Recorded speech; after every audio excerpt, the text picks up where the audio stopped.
Alrighty, Cherub, so today we're going to be rolling out a slab. First, you're going to need some paper so the clay doesn't stick to the tabletop. You're also going to need some spacer sticks. These ones are 1/4 of an inch, and these ones are 1/2 inch. So you need to pick the ones that are going to be right for the project that you're working on. You also need a rolling pin. And of course, you're going to need some clay. So I'm going to pull out my clay here.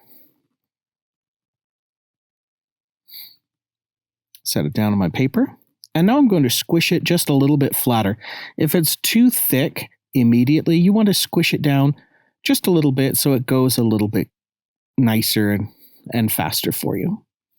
Now I'm going to take these spacer sticks. I'm going to use the 1/4 inch ones, but again, use the ones that you need depending on your project. And I'm going to set them on either side of the clay.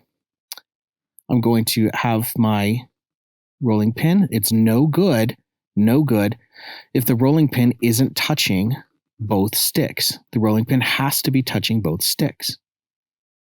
And then you roll out the clay. You just press down. Now the purpose of the sticks is to stop the rolling pin from getting any thinner than that. So that's why we have them. And that's why the rolling pin needs to hit both sticks.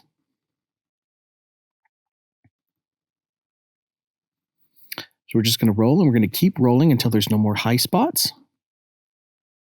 And we're just as even as both of those sticks are.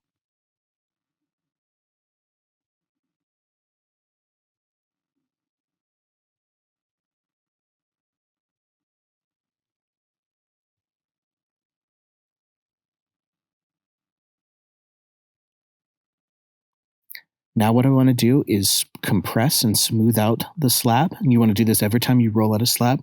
So I'm going to spray enough water just to remove the surface tension. And I'm going to grab a wooden rib and smooth it out. And I want to do that on both sides. And that is how you roll out a slab.